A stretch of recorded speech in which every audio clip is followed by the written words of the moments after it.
ये देश में प्रधानमंत्री क्यों चुनते हैं? हमारे 6 मौलिक अधिकार क्या हैं? 6 मौलिक अधिकारों में समानता का अधिकार क्या कहता है? आर्टिकल 14, आर्टिकल 15 क्या कहता है? इस देश का प्रधानमंत्री इस देश के आम नागरिकों को समानता की गारंटी नहीं दे पा रहा। तुम कह रहे हो मोदी जी ने कोशिश करी है। इस देश का प्रधानमंत्री लोगों की चोटी कटवाने से नहीं रोक पा रहा, रोक पा रहा। तुम कह रहे हो मोदी जी पूरी कोशिश कर रहे हैं। इस देश का प्रधानमंत्री लोगों को पेशाब पिलाने से नहीं रोकवा पा रहा। तुम कह रहे हो मोदी जी ने पूरी कोशिश करी है। इस देश का प्रधानमंत्री मॉब लिंचिंग नहीं बंद करवा पा रहा। तुम कह रहे हो मोदी जी ने पूरी कोशिश करी है। इस देश का प्रधानमंत्री यूनिवर्सिटियों में रिजर्वेशन के आंकड़े उसमें जो तालमेल चल रहा, घोटाले चल रहे, यूपीएससी में घोटाला चल रहा है, वो नहीं रुकवा पा रहा। तुम कह रहे मोदी जी ने पूरी कोशिश करी है। मोदी जी कोशिश कर रहे हैं, नियम अच्छा था, मोदी जी अप्लाई किए, लेकिन भाई यूपी का इलेक्शन भी तो देखना है।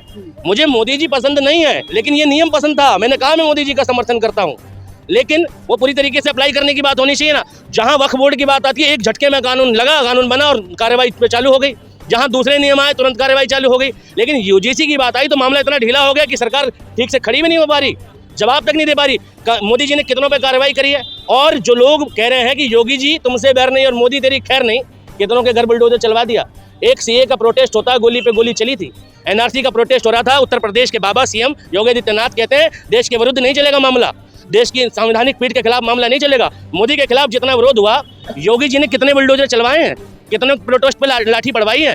3% 4% का तबका है, पूरे देश की आबादी का 3% 4% समाज है, स्वर्ण समाज।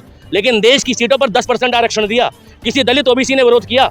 नहीं किया। आज तक ऐसी कोई घटना देखी जहां पर एससी एसटी ओबीसी समाज का व्यक्ति किसी ब्राह्मण को सता रहा हो, मार रहा हो? तो तुम्हें कश्मीरी पंडित याद आएंगे, है ना? इन मामलों पे तुम जातीय मुद्दों पर धार्मिक मुद्दे दिखाओगे, लेकिन आज तक ऐसी कोई घटना नहीं घटी जहां किसी ब्राह्मण को, ठाकुर को उसकी जाति के आधार पर शोषित किया गया हो। लेकिन ऐसी बहुत सारी घटना घटती हैं जहां पर दलित, ओबीसी, एसटी और माइनॉरिटीज को सिर्फ उसकी जाति के आधार पर सताया जाता है।